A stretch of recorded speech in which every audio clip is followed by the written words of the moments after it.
मित्रों नमस्कार। गांधी, हिंद स्वराज एवं बाजारवाद। आज 1920 में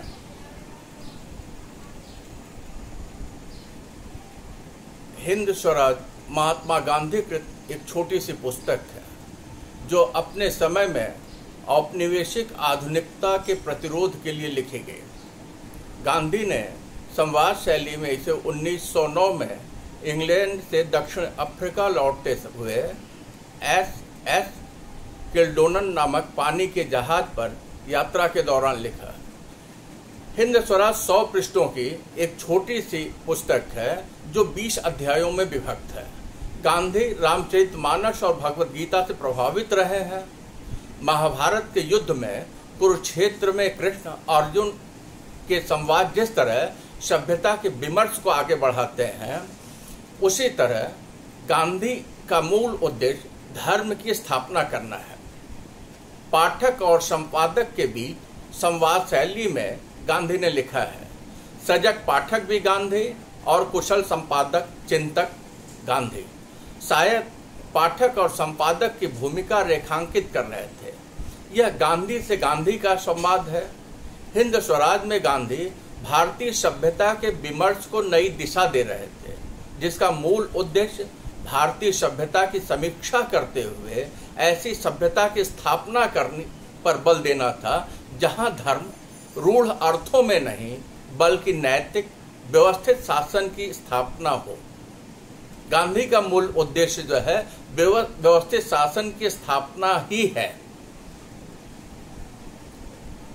20 अध्यायों में पहला अध्याय कांग्रेस और उसके कर्ता धर्ता, बंग भंग, अशांति और असंतोष, स्वराज्य क्या है, इंग्लैंड की हालत, सभ्यता का दर्शन, हिंदुस्तान कैसे हो गया, हिंदुस्तान की दशा भाग 2, रेलगाड़ियां, हिंदुस्तान की दशा भाग 3, हिंदू मुसलमान, हिंदुस्तान की दशा भाग 4, वकील, हिंदुस्तान की दशा, डॉक्टर, सच्ची सभ्यता कौन सी, हिंदुस्तान कैसे आज़ाद हो, इटली और हिंदुस्तान, गोला बारूद, सत्याग्रह, आत्मबल, शिक्षा, मशीनें, छुटकारा। हिंद स्वराज में गांधी ने जो उद्देश्य लिखे हैं, पहला देश की सेवा करना, सत्य की खोज करना और उसके अनुसार व्यवहारिक प्रयोग करना। इस तरह हम कह सकते हैं कि हिंद स्वराज लिखने के पीछे गांधी का उद्देश्य रहा होगा आधुनिक पाश्चात्य सभ्यता की आलोचना करना।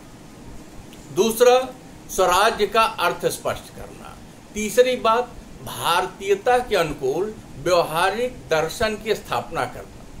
हिंद स्वराज गांधी के राजनीतिक दर्शन का टूल्स है, जहां सामान्यतः प्रश्नोत्तर शैली में गांधी पश्चिमी आधुनिकता की गहरी मीमांसा करते हैं। गांधी यह काम 2 स्तरों पर कर रहे थे। आधुनिक सभ्यता के मूल बेस की स्थापना, आधुनिक सभ्यता के संरचना। यहाँ यह परिलक्षित होता है कि हिंद स्वराज में गांधी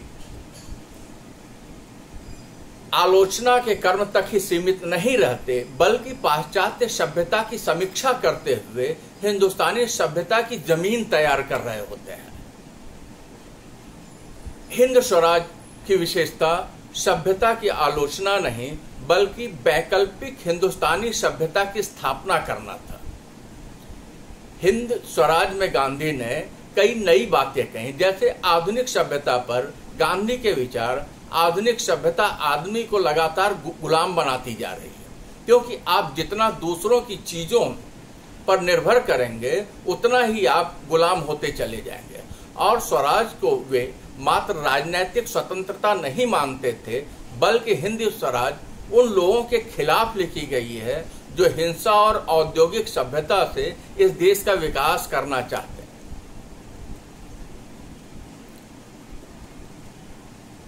हैं।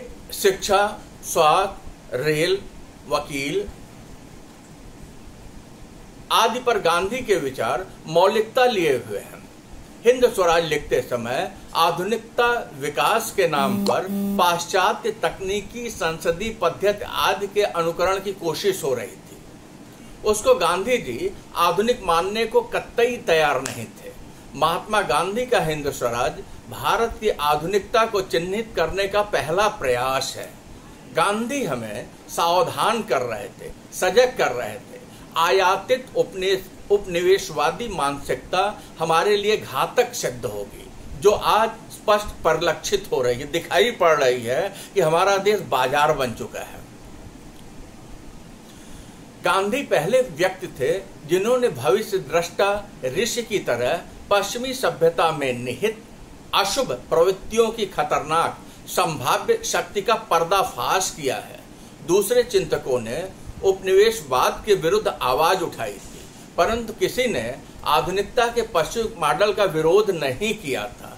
पाश्चात्य दृष्टि में प्रतिष्ठित नियमों, परंपराओं को छोड़कर मनुष्य के स्थान और कार्य को एक नई दृष्टि से देखना, रूप तथा शैली की दृष्टि से प्रयोग करना गांधी की अपनी अलग दृष्टि थी।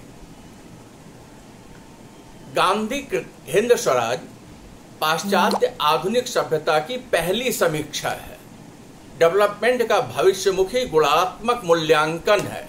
बाल गंगाधर तिलक ने राजनैतिक जीवन की शुरुआत गीता का भाष्य लिखकर किया था, तो गांधी ने अपने राजनैतिक जीवन की शुरुआत हिंद स्वराज लिखकर किया, जिसकी पूर्ति गीता भाष्य लिखकर बाद में किया। यहाँ हम समझ सकते हैं गांधी के सोच के दायरे में पहले अपने यथार्थ की पहचान जरूरी है, स्वराज का रास्ता ढूंढना है, हम अपने ऊपर राज्य कैसे करें, यही स्वराज्य है, और वह स्वराज हमारी हथेली पर है।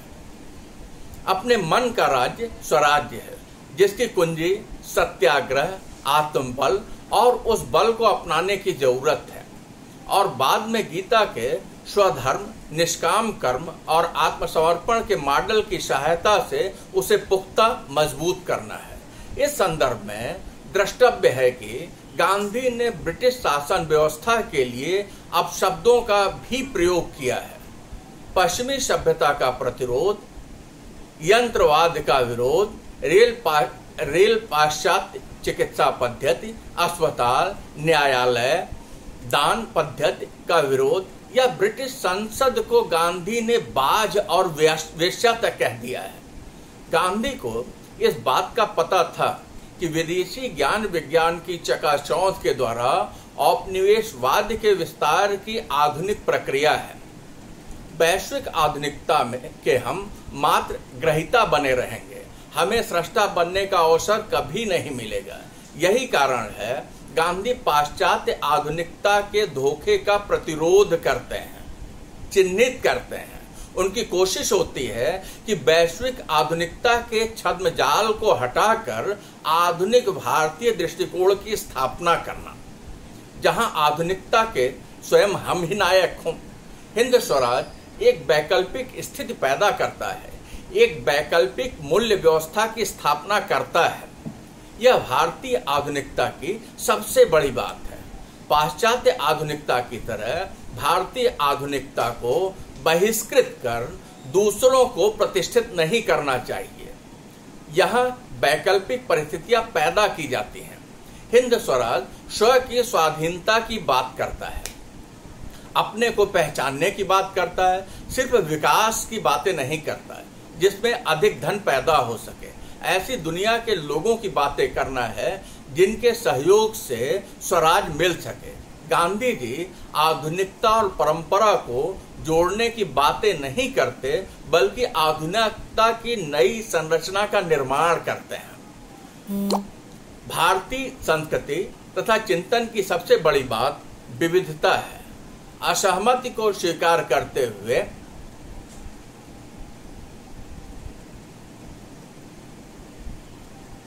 असहमत को स्वीकार करते हुए भाईचारा, एकता का प्रसार है। गांधी ने ग्राम स्वराज तथा स्वदेशी को महत्व दिया। आज शासन व्यवस्था संपूर्ण समाज को ग्रस रही है। हम 3 तरह के बोझ से दबे पड़े हैं। सरकारी शासन तंत्र का बोझ, व्यवसायिक प्रतिष्ठानों का बोझ, राजनीतिक दलों की राजनीति का बोझ। शायद उसकी मार से हम इतने दबे पड़े हैं कि हमारी कमर झुकने लगी है। गांधी ब्रिटिश सेना और सरकार की ताकत को अच्छी तरह पहचानते हैं। उन्होंने इस बात की शिनाख्त कर ली है कि अगर हम ब्रिटिश सरकार के साथ सहयोग करना बंद कर दें तो अंग्रेजों को की एक न चलेगी। हमारे ही जनशक्ति के बल पर हमारे ऊपर शासन किया जा रहा है, हमारे ही लोगों द्वारा हमारे ऊपर डंडा चलवाया जा रहा है। गांधी यहाँ असहयोग की ताकत को अच्छी तरह पहचानते हैं, चिन्हित करते हैं, जिसका भरपूर उपयोग करके राष्ट्र की संकल्पना को साकार किया जा सकता है। प्रश्नोत्तर शैली में देखिए, पाठक सवाल करता है, अंग्रेजों से क्या कहेंगे? संपादक, आपके पास हथियार बल है, भारी जहाज सेना है, उसके खिलाफ वैसी ही ताकत से हम नहीं लड़ सकते, लेकिन आपको ऊपर कही गई बात मंजूर ना हो तो आपसे हमारी नहीं बनेगी। आपकी मर्जी में आए और मुमकिन हो तो आप हमें तलवार से काट सकते हैं, मर्जी में आए तो आप हमें तोप से उड़ा सकते हैं। हमें जो पसंद नहीं, अगर वह आप करेंगे तो हम आपकी मदद नहीं करेंगे और बगैर हमारी मदद के आप एक कदम भी नहीं चल सकेंगे। पाठक तुरंत सवाल करता है, राष्ट्र से आप क्या कहेंगे? संपादक गांधी जवाब देते हैं, स्वतंत्रता आंदोलन में गांधी के प्रवेश राष्ट्र की संकल्पना और सत्य, अहिंसा और साधक की गहरी दृष्टि को प्रकट करता है। मांगने से कुछ नहीं मिलेगा। राष्ट्र से क्या कहेंगे? गांधी देखिए कैसे सत्य और अहिंसा का पुजारी, लेकिन कैसी बातें कर रहे हैं।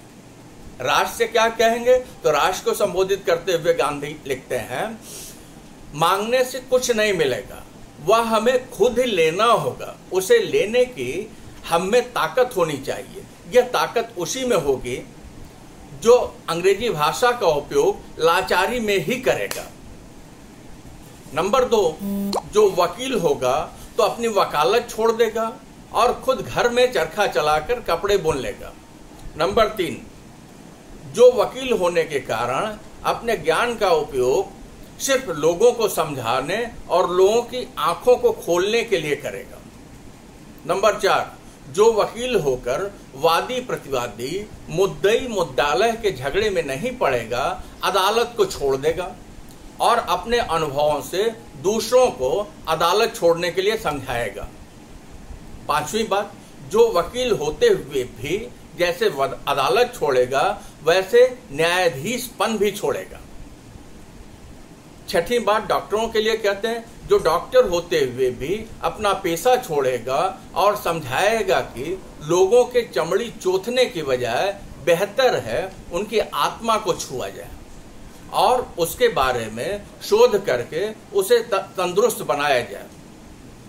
7वीं बात डॉक्टर से कहते हैं, जो डॉक्टर होने से समझेगा खुद चाहे जिस धर्म का हो, लेकिन अंग्रेजी वैद्यशालाओं, फार्मेसियों में जीवों पर जो निर्दयता की जाती है, वैसी निर्दयता से बनी हुई दवा से शरीर को चंगा करने के बजाय बेहतर है शरीर रोगी रहे। 8वीं बात गांधी कहते हैं, जो डॉक्टर होने पर भी खुद चरखा चलाएगा और जो लोग बीमार होंगे उन्हें उनकी बीमारी का सही कारण बताकर उसे दूर करने के लिए कहेगा। निकम्मी दवाएं देकर उन्हें गलत लाड नहीं लड़ाएगा। धनिकों से, उद्योगपतियों से क्या कहते हैं, जो धनी होने से अपना रुपया चरखे चालू करने में खर्चेगा और खुद स्वदेशी माल का इस्तेमाल करके दूसरों को भी ऐसा करने के लिए बढ़ावा देगा।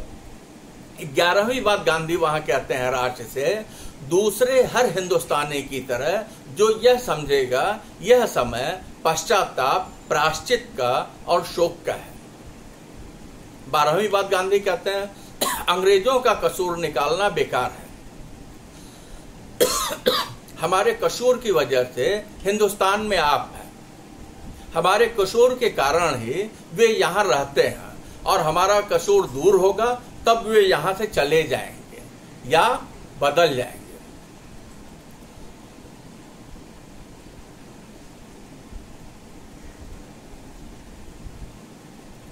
13वीं बात गांधी कहते हैं, दूसरे हिंदुस्तानियों की तरह जो यह समझेगा कि मातम के वक्त मौज मस्ती शौक नहीं हो सकते, जब तक कि हमें चैन नहीं, तब तक हमारा जेल में रहना या देश निकाला भोगना ही ठीक है। चौथी बात गांधी कहते हैं जो गौर करने की है, जो दूसरे हिंदुस्तानियों की तरह यह समझेगा कि लोगों को समझाने के बहाने जेल में न जाने की खबरदारी रखना निरामोह है। 15वीं बात गांधी कहते हैं राष्ट्र से, जो दूसरे हिंदुस्तानियों की तरह यह समझेगा कि कहने से करने का असर अद्भुत होता है। हम निडर होकर जो मन में है वही कहेंगे, और इस तरह कहने का जो तरीका हम उसे सहेंगे, तभी हम अपने कहने का असर दूसरों पर डाल सकते हैं। 16वीं बात गांधी कहते हैं, जो दूसरे हिंदुस्तानियों की तरह समझेगा कि हम दुख सहन करके भी बंधन यानी गुलामी से छूट सकेंगे। 17वीं बात गांधी कहते हैं, जो दूसरे हिंदुस्तानियों की तरह यह समझेगा कि अंग्रेजों की सभ्यता को बढ़ावा देकर हमने जो पाप किया है उसे धो डालने के लिए अगर हमें मरने तक भी अंडमान में रहना पड़े तो वह कुछ ज्यादा नहीं होगा। 18वीं बात गांधी कहते हैं, जो दूसरे हिंदुस्तानियों की तरह समझेगा कि कोई भी राष्ट्र दुख सहन किए बिना ऊपर चढ़ा है नहीं, लड़ाई मैदान में भी दुख की कसौटी होती है, न कि दूसरे को मारना। सत्याग्रह के बारे में भी ऐसा ही है। 19वीं बात गांधी कहते हैं, जो दूसरे हिंदुस्तानियों की तरह यह समझेगा यह कहना कुछ न करने के लिए एक बहाना भर है। जब सब लोग करेंगे तब हम भी करेंगे, हमें ठीक लगता है इसलिए हम करें, जब दूसरे को ठीक लगेगा तब वे करेंगे। यही करने का सच्चा रास्ता सफलता के, जीवन की सफलता का सूत्र है, राष्ट्र की सफलता का सूत्र है। अगर मैं स्वादिष्ट भोजन देखता हूं तो उसे खाने के लिए दूसरों की राह नहीं देखता। ऊपर कहे मुताबिक प्रयत्न करना, दुख सहन करना एवं स्वादिष्ट भोजन है, ऊब कर लाचारी में करना या दुख सहना निरा बेगार है। आपको विदा करने से पहले फिर एक बार मैं यह दोहराने की इजाजत चाहता हूं। नंबर 1, अपने मन का राज्य स्वराज्य है। नंबर 2, उसकी कुंजी सत्याग्रह, आत्मबल तथा करुणा है। अंडरलाइन करने वाली बात है, व्यक्ति की ताकत, समाज की ताकत, राष्ट्र की ताकत जो है बन सकती है। नंबर 3, उस बल को आजमाने के लिए स्वदेशी को पूरी तरह अपनाने की जरूरत है। आज हम विदेशी के काकस में, उसके संजाल में बच चुके हैं, जिस बात को गांधी 1908 में समझते हैं। चौथी बात गांधी कहते हैं, हम जो करना चाहते हैं वह अंग्रेजों के लिए द्वेष है, इसलिए उन्हें सजा देने के लिए नहीं करें, बल्कि इसलिए करें कि ऐसा करना हमारा कर्तव्य है। मतलब यह है, अंग्रेज अगर नमक महसूल रद्द कर दें, लिया हुआ धन वापस कर दें, सब हिंदुस्तानियों को बड़े बड़े ओहदे दे दें और अंग्रेजी लश्कर हटा दें, तो हम उनकी मिलों का कपड़ा पहनेंगे या अंग्रेजी भाषा काम में लाएंगे या उनकी हुनर कला का उपयोग करेंगे, सो बात नहीं है। हमें यह समझना चाहिए कि वह सब दरअसल नहीं करने जैसा है, इसलिए हम उसे नहीं करेंगे। पाश्चात्य सभ्यता का अनुकरण किसी भी स्थिति में गांधी को रंच मात्र भी स्वीकार नहीं है। भारत और भारतीयता, भारतीय सामाजिक संरचना, भारतीय वस्तुओं का उपयोग गांधी की दृष्टि है। आज दूसरा हिंदू स्वराज लिखने की जरूरत है। दूसरा हिंदू स्वराज इसलिए लिखने की आवश्यकता है, जरूरत है, क्योंकि गांधी ने जो हिंदू स्वराज लिखा वे अंग्रेजों से शिकंजे से मुक्ति के लिए, देश को आजाद कराकर स्वराज देने के लिए लिखा था।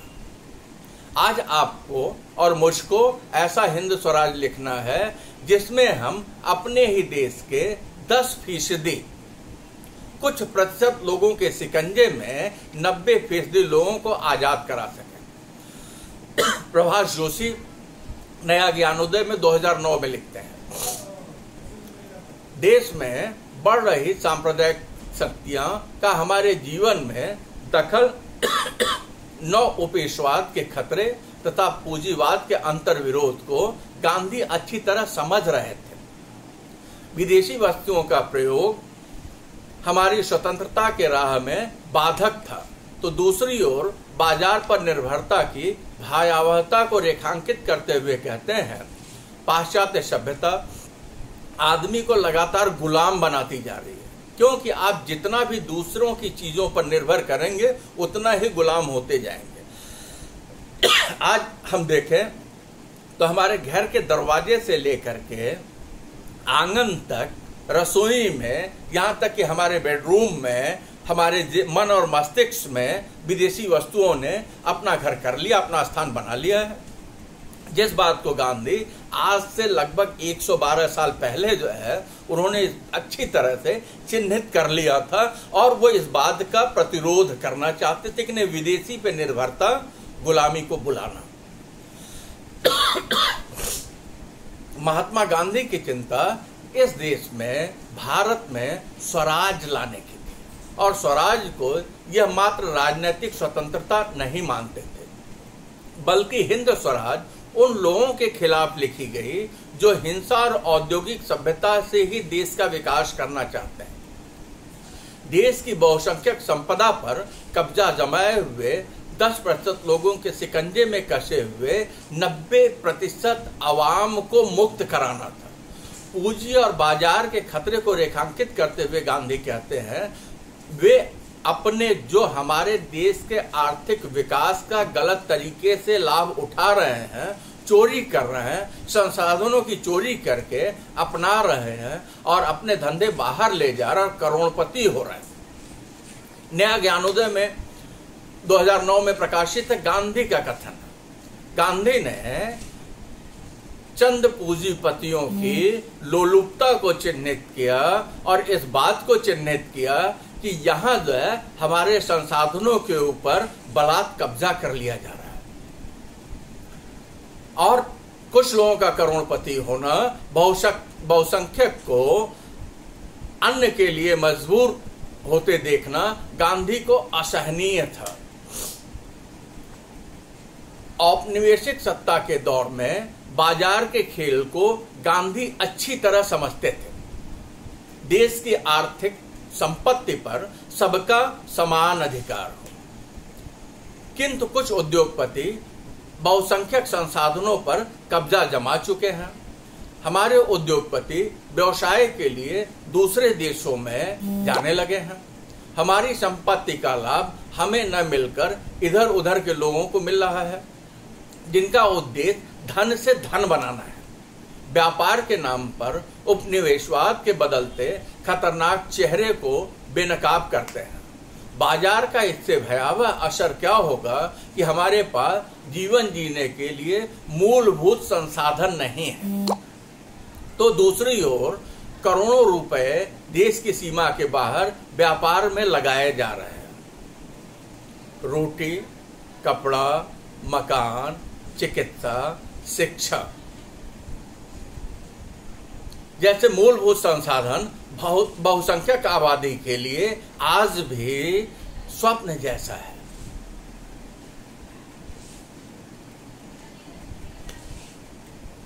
भारतीय पूंजी का बाहर जाना गांधी के उस सोच को चिन्हित करता है कि कितनी भयावह स्थिति होगी पूंजी का बाहर जाना।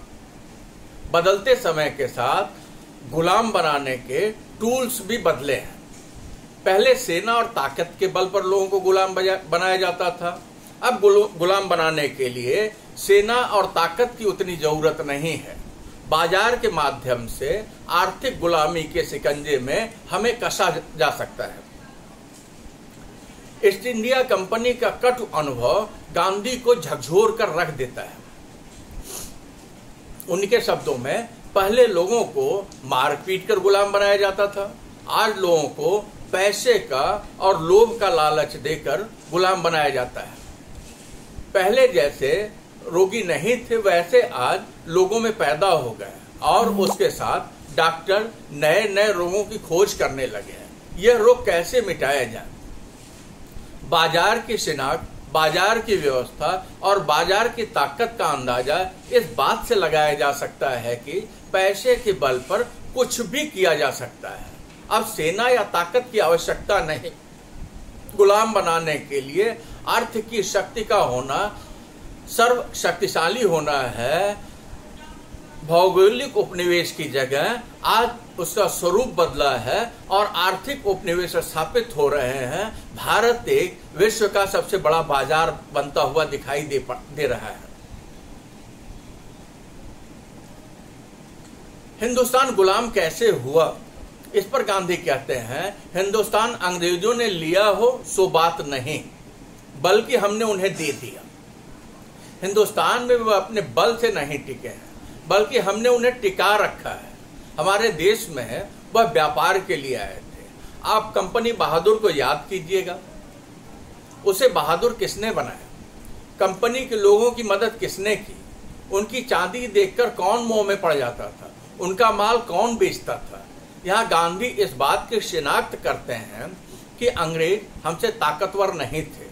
उन्होंने हिंदुस्तान पर कब्जा नहीं किया था, बल्कि हमने उन्हें हिंदुस्तान दे दिया था। उनकी कंपनी यहाँ व्यापार कर रही थी तो उनके दम पर नहीं, बल्कि हमारी मदद हमारे लोगों के द्वारा कर रही थी। वह व्यापारी थे, हमारे यहाँ व्यापार के लिए आए थे, किंतु हम अपने लाभ लोक में पढ़कर उनकी हर तरह से मदद करने लगे। इतना बड़ा बाजार उन्हें बिना कुछ किए धरे मिल गया। इसी बाजार के सहारे उन्होंने पूरे हिंदुस्तान पर कब्जा जमा लिया। 2008 में जो गांधी देख रहे हैं, आज उसका भयावह रूप हमें देखने को मिल रहा है। आज हम ग्राहक के सिवा, कोई आर्थिक गुलामी के सिवा और कुछ नहीं है हमारे पास। गांधी कहते हैं, अंग्रेज व्यापारियों को हमने बढ़ावा दिया, तभी वे हिंदुस्तान में अपने पैर जमा सके। जब हमारे राजा लोग आपस में लड़ते, तब उन्होंने कंपनी बहादुर से मदद मांगी। कंपनी बहादुर व्यापार और लड़ाई के काम में कुशल थे। उसमें उसे नीति अनीति की अड़चन नहीं थी। व्यापार बढ़ाना, पैसे कमाना, यही उनका धंधा था। उसमें जब हमने मदद की, तब उसने हमारी मदद की और अपनी कोठियां बनाए। कोठियों का बचाव करने के लिए लश्कर रखा और लश्कर का हमने उपयोग किया। गांधी सीधे सीधे बता ले जाते हैं कि आपसी झगड़े की वजह से अपने झगड़ों में हमने अंग्रेजों को सहायता के लिए बुलाया। उन्होंने अपनी लश्कर सेना के द्वारा हमें सहायता तो दी, लेकिन सहायता देने के बदले उन्होंने हमारे यहाँ अपना राज्य कायम किया। राजा हम रहे, टैक्स हमसे लेते रहे, हम उनके प्रतिनिधि हो गए। देखिए कैसे जो सांप्रदायिकता की बात आती हिंदू मुसलमान की। उस वक्त हिंदू मुसलमानों के बीच वैर था, कंपनी को उससे मौका मिला। इस तरह हमने कंपनी के लिए ऐसे संजोग पैदा किए जिसे हिंदुस्तान पर उसका अधिकार हो जाए। हिंदुस्तान गया, ऐसा कहने की बजाय ज्यादा सच यह कहना होगा, हमने हिंदुस्तान अंग्रेजों को दिया। हिंद स्वराज में गांधी लिखते हैं,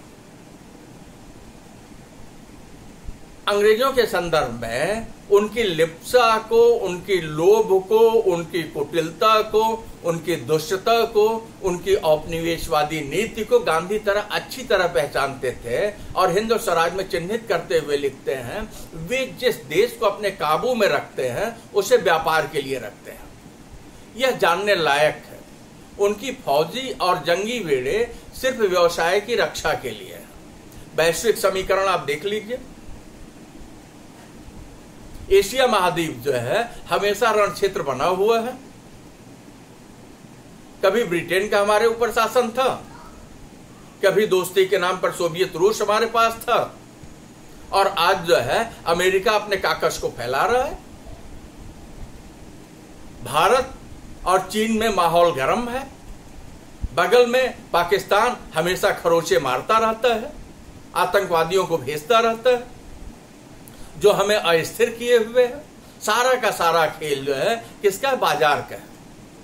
अमेरिका को, सोवियत रूस को, फ्रांस को, ब्रिटेन को अपने असलहे बेचने हैं।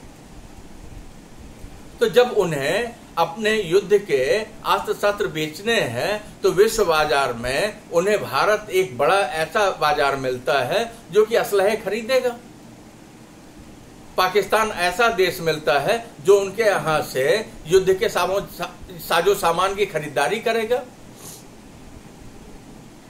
गांधी की युग दृष्टि कितना वो अंग्रेजों को चिन्हित करते हैं। अंग्रेज अपने माल के लिए सारी दुनिया को अपना बाजार बनाना चाहते हैं। अपनी कोशिश में वे कोई कोर कसर नहीं रखेंगे। आज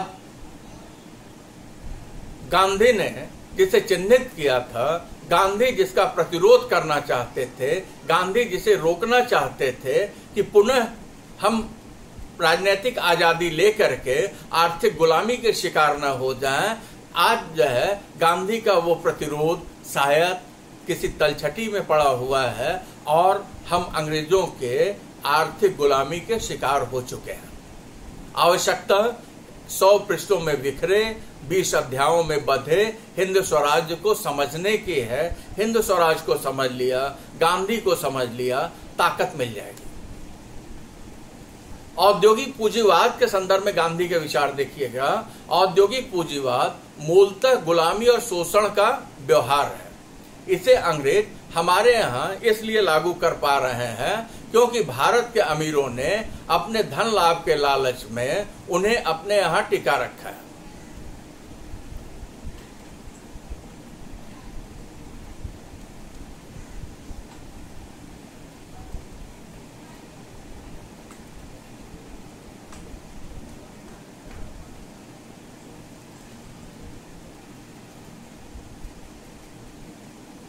पूंजीवाद के खतरे को गांधी चिन्हित करते हैं।